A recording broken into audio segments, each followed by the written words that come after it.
My name is Michael Hansen, and I made a documentary called Killing Europe, which is about the migrant crisis in Europe and how it's affecting Europe. And what prompted you to make this documentary? That must have been a great deal of work. Well, yeah, I mean, it all started because I'm Danish and I moved to America about 15 years ago. And not really going back to Denmark, I was kind of out of the loop on what was going on in Europe. And then I started seeing all these things going on, through the media and the news. I just didn't recognize Denmark or that Europe. And at the same time, getting all these really dreadful news coming out of Europe, I had a lot of liberal friends that would talk to over Facebook who said nothing was happening. It's exaggerated.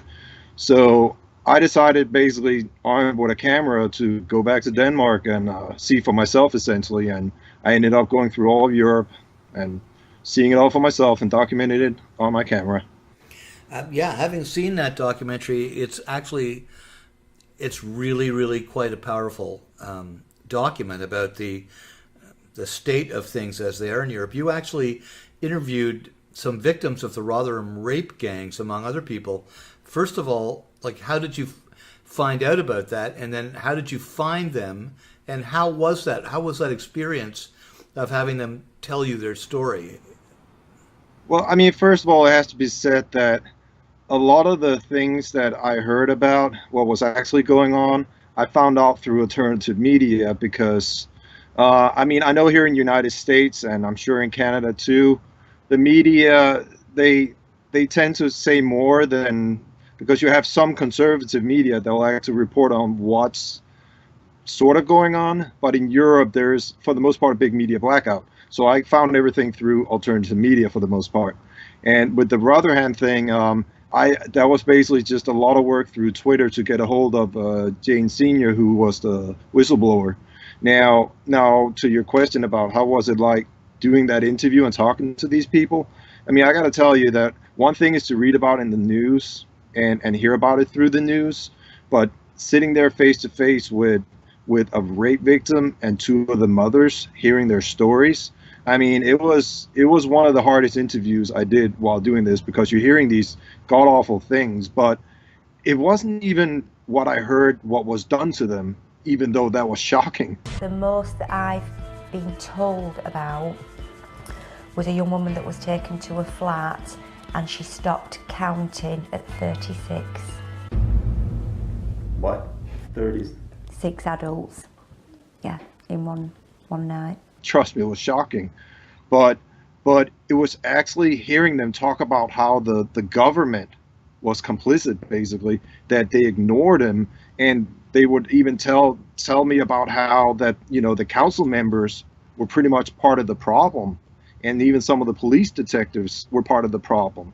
And then you had this political correctness on top of it that prevented the problem from being solved, and these girls and their families just being left behind, because they explained, basically, they said that the police and the politician, their main priority was to community relations. That was the ultimate thing, and news like this would harm community relations, and they were afraid of the backlash from British people, basically. And that I guess that was the toughest one, that government would do it on purpose just because they didn't want to deal with it.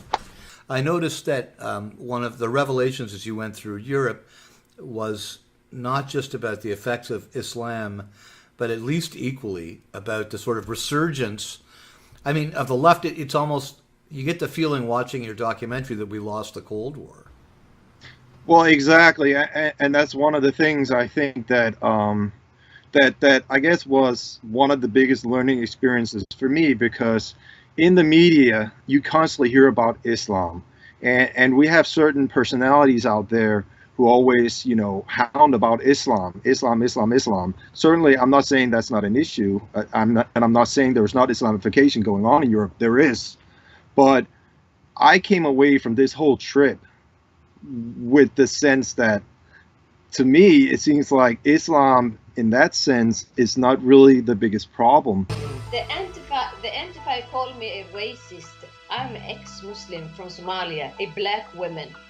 And then they send me an email calling me a house nigger. The biggest problem is actually the left who are enabling this whole thing, and I gotta say that especially when we talk about the far left, and I know Antifa is a lot in the news now, and I got to experience firsthand what Antifa is and what they do because I up as, as in Copenhagen of all places, where I'm personally from.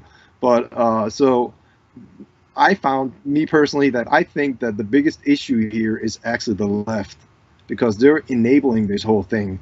And what their motives are, well, I mean, there's a lot of theories on that.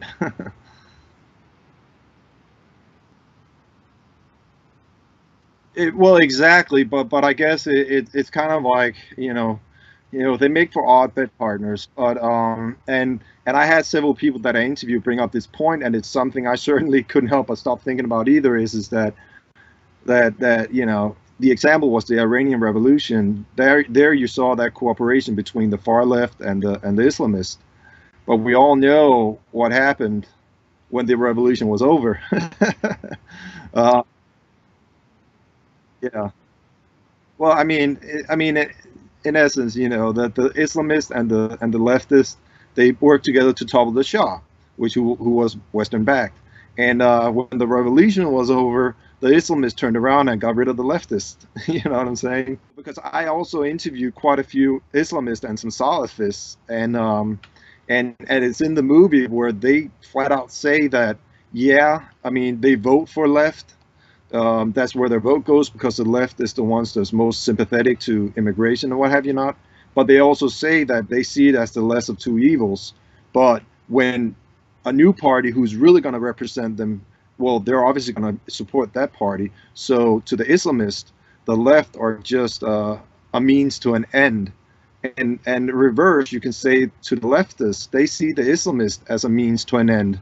But both of them want two drastically different ends, even though they're both probably totalitarian, but we're talking about two different totalitarian where there's not room for both. One of the things that I think is pertinent to Americans to watch this film is because everything that goes on in Europe is going to happen in the United States.